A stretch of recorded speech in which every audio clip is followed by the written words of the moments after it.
오늘 추수감사 주일 예배로 드리고 있는데 추수감사 주일은 성경에 나와 있는 건 아니에요. 청교도 신앙을 그대로 본받는 감사절입니다. 성경에 맥주감사절이라고 있잖아요. 그 맥주감사절과 그 맥을 같이 해요.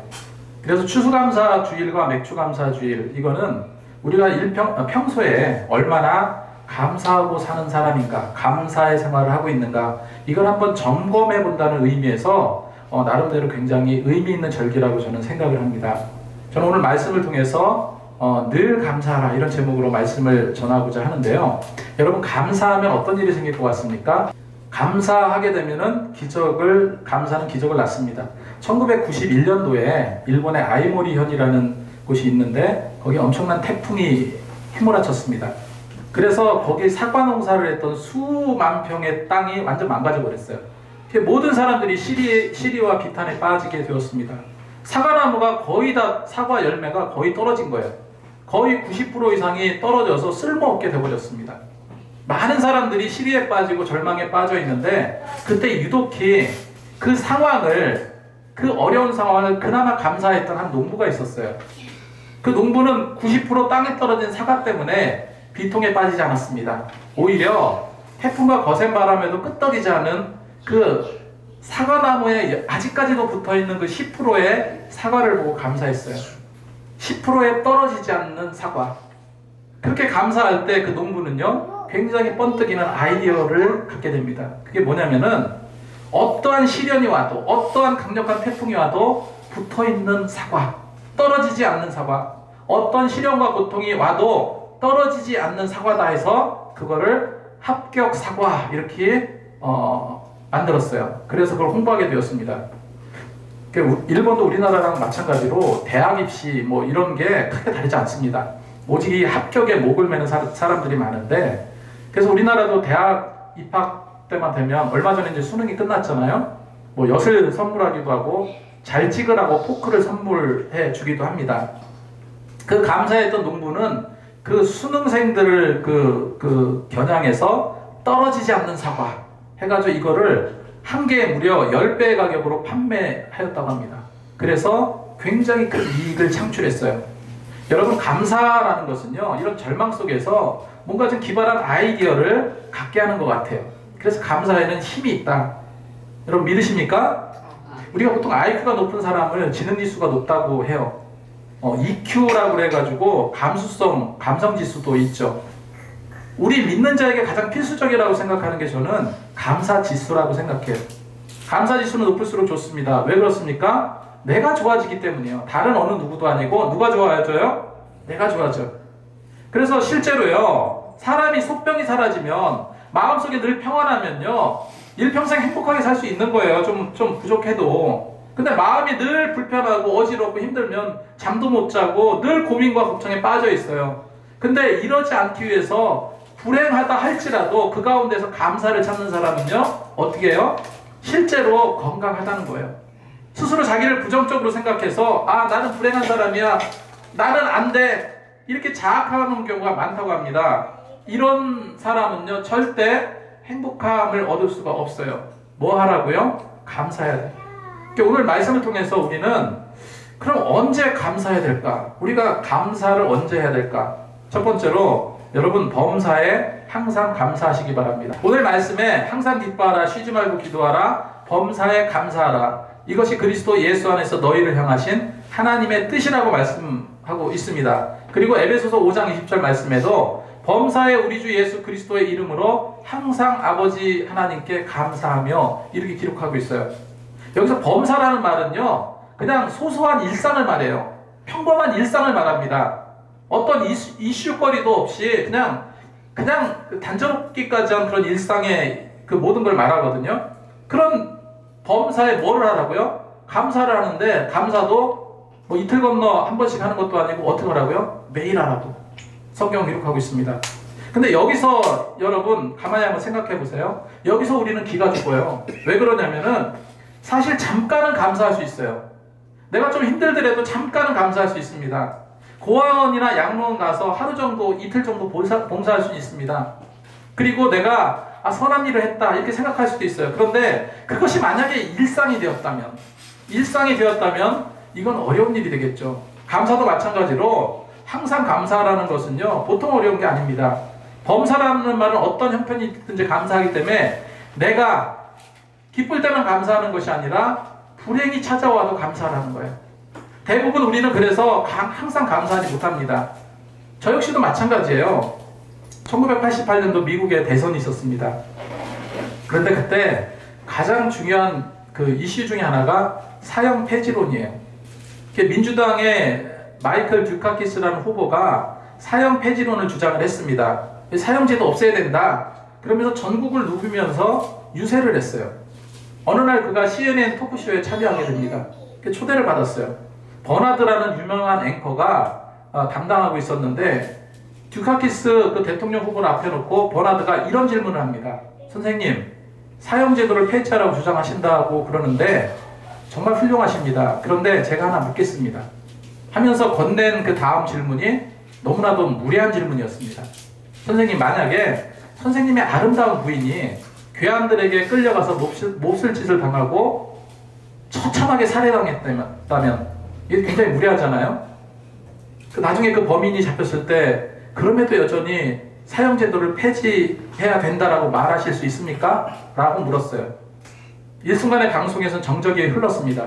이건 너무 심하고 무례한 질문이었어요. 어쨌건 전혀 예상치 못한 질문을 받고 마이클 듀카키스는요, 당황했습니다. 그냥 못하지 말고 그럼에도 사형제도는 폐지해야 됩니다 라고 말했어야 되는데 여러분, 그게 쉽습니까? 그냥 우물쭈물한 거예요. 우물쭈물하고 난처한 표정을 짓기 시작을 합니다. 그 자리에 생방송이었고요, 수천만 명이 지금 시청하고 있는 그 상황이었어요. 이 장면에서 그들이 받은 인상은요, 아, 자기와 상관없으니까 저렇게 사형제도 폐지를 주장하는구나, 이렇게 생각한 거예요. 그래서 결국은 이 듀카키스 후보는요, 그 토크쇼 때문에 대선에서 패배했다는 그런 일화가 있습니다. 이처럼 남의 이야기하는 건 쉬워요. 나와 상관없는 일이라고 평가하는 건 쉽습니다. 그러나 그게 만약에 내 거라면, 내 이야기라고 할 때는 달라질 수밖에 없어요. 마찬가지로 지금 제가 뭐라고 말씀드리고 있습니까? 여러분, 범사에 감사하십시오. 이 설교하기 쉽다는 거예요. 항상 감사하십시오. 얼마든지 큰 소리로 외칠 수 있습니다. 그런데 그걸 100% 실천할 수 있느냐? 어렵다는 겁니다.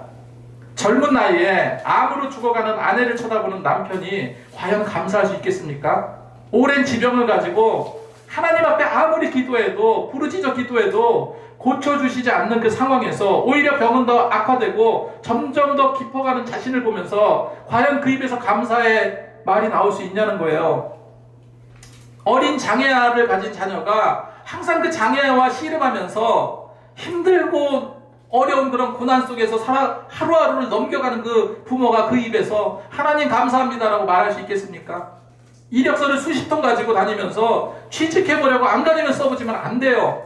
회사에서 면접을 봐도 번번이 떨어져서 연거푸 퇴짜를 맞는 그런 젊은이의 입에서 하나님 감사합니다 이런 말이 나올 수 있냐는 겁니다. 그래서 항상 감사합니다 라는 말은요, 인간적으로 말하면요, 현실성이 없습니다. 비현실적인 말씀이에요. 그건 우리가 꿈꾸는 신앙적 이상론일 수 있어요. 그럼에도 성경에는 왜 감사하라고 했습니까? 그것도 범사에 항상 감사하라고 했습니까? 여러분, 다른 것을 다 제외하고요, 예수님 한 분만으로도 여러분 감사할 수 있습니다. 누구 한 분만이요? 예수님. 예수님이 우리를 너무 사랑하셔서 우리를 구원하시러 세상에 오셨습니다. 나의 죄를 짊어지시고 처음 묻히냐고 잔인한 십자가를 짊어지시고 거기에 못 박혀 죽으셨어요. 사흘 만에 하나님께서 죽음을 일으키시고 누구든지 예수 믿는다고 고백하면 그 옷자락을 믿음으로 붙드는 자는요, 어떤 죄를 범했든지 과거에 가졌던 모든 죄도 사할 수 있고 하나님께서 그 모든 죄를 다 용서해 주시고 구원과 영생의 길로 인도해 주신다 성경은 말하고 있습니다. 예수님 때문에 우리는 영원히 하나님과 더불어 살 수 있는 영생을 선물로 받았어요. 세상 사람이 가지고 있는 즐거움이 없다 해도요, 내게 아무것도 얻는 것이 없다 할지라도 예수님 한 분으로 그분을 발견하고 그 앞에서 진정 하나님의 자녀로 확신하고 계신다면 여러분 언제든지 감사하고 어떤 조건에서도 찬송할 수 있습니다. 예전에 TV 프로그램에도 나왔었는데 지선아 사랑해라는 책을 쓴 이지선 양 기억할 겁니다. 굉장히 얼굴이 예뻐요. 유치원에서 아이들 가리키고 그런 자매였는데 정말로 와 할 정도로 예뻐요. 그런데 그녀가 교통사고를 당합니다.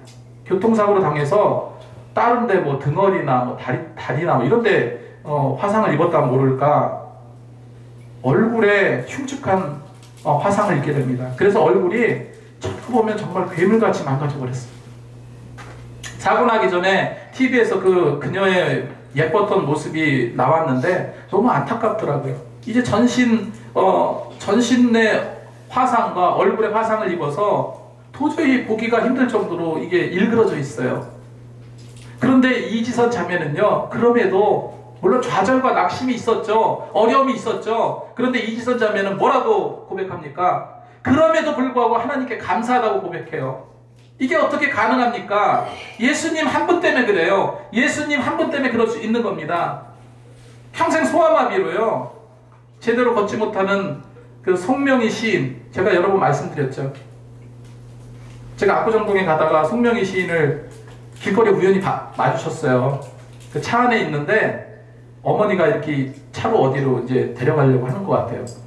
저는 이제 익히 알고 있었기 때문에 막 이렇게 두드리면서 반갑다고 이렇게 인사를 했어요. 그랬더니 차창을 이렇게 내리면서 악수를 저한테 하려고 손을 내미는 거예요. 근데 막 몸이 막 일그러져 가면서 너무너무 힘들게 손을 내밀더라고요.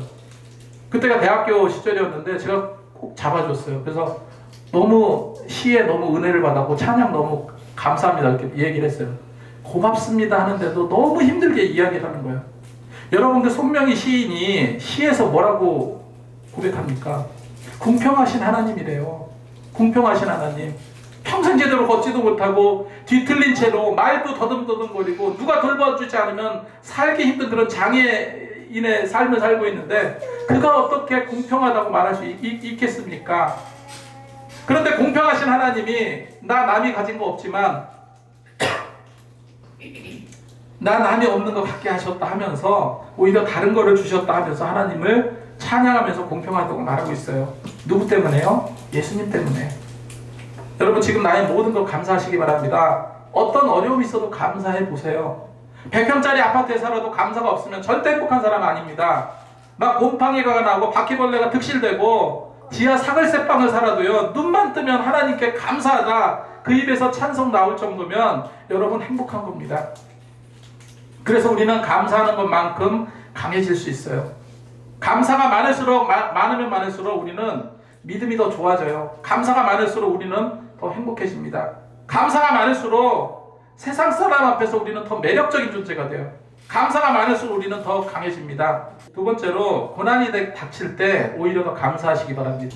저희가 2010년도였습니다. 이제 저희 부부가 모처럼 설악산에 펜션을 하나 얻어놓고 하루 이제 쉬러 가자 해서 저와 그 당시 이제 한 5살 정도 된 저희 아들과 함께 설악산으로 1박 2일로 놀러 가기로 했습니다. 그래서 차를 타고 내비를 찍고 한계령에 진입했는데 올라갈 때는 괜찮았어요. 근데 정상에서 이렇게 내려오는데 갑자기 자욱한 안개가 끼고 보슬비가 내리기 시작했습니다.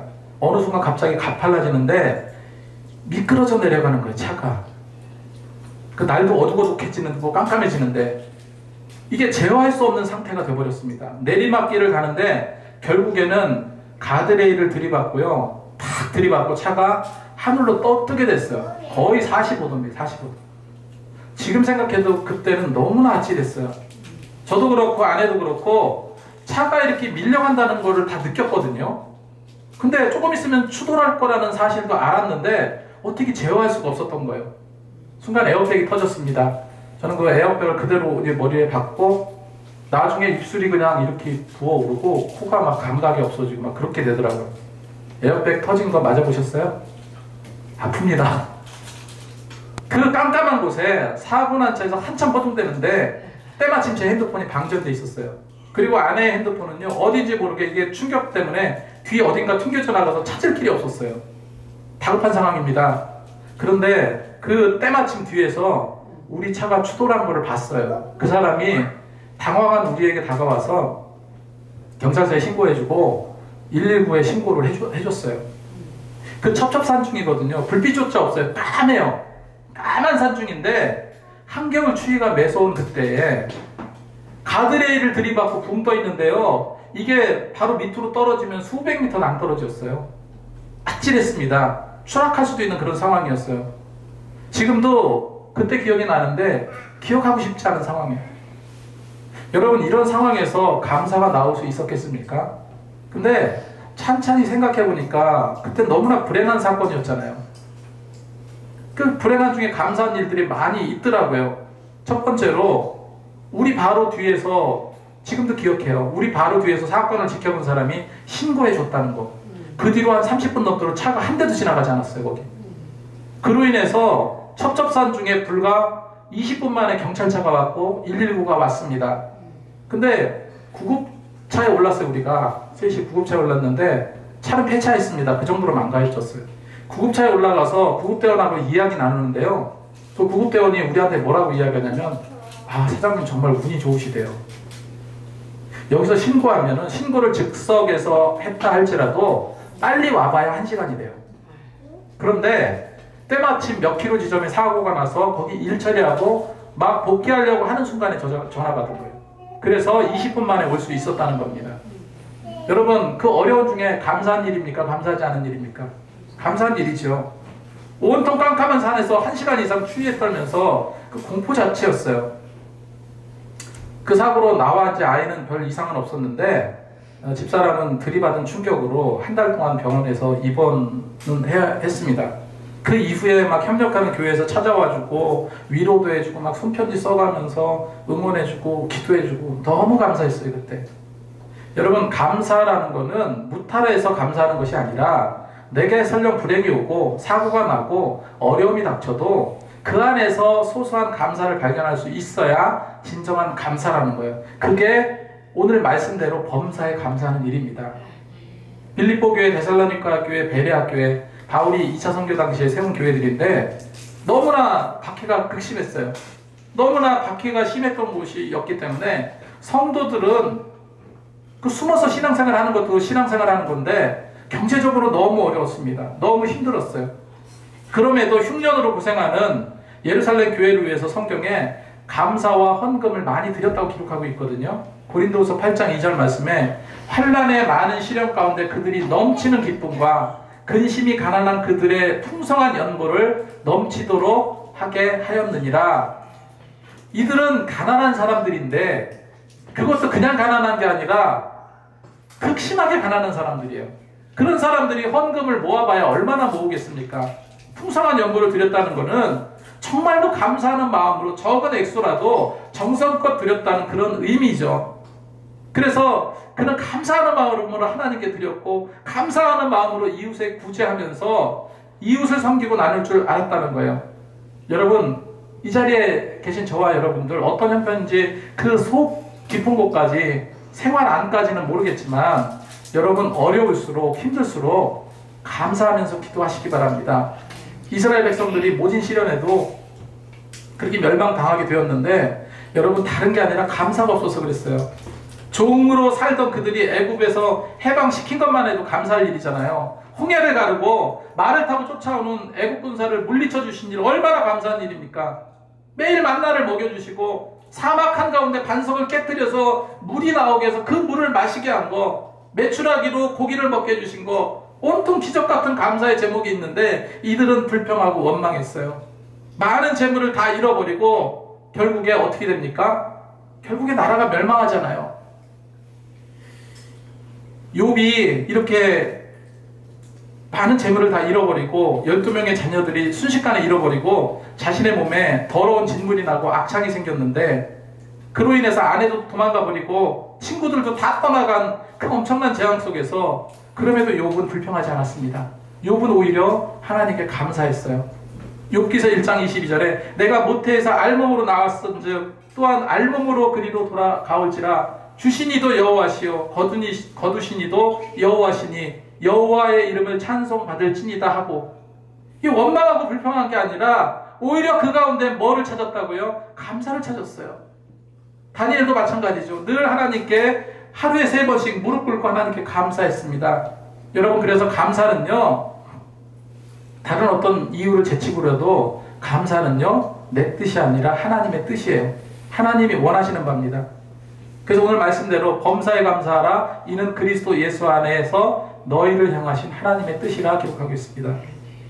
크리스토스 토무스라는 사람은 사람에게는 근본적인 죄가 있는데 그것은 감사하지 않는 죄다 라고 말했습니다. 오늘 이 추수감사주의를 통해서 늘 감사하시고 감사의 조건들이 일상에 너무 많이 늘어나서 내가 너무 감사할 것이 너무 많아서 힘들다 이런 일이 생길 수 있을 정도로 여러분 기도하면서 감사의 삶을 사시기를 소망합니다.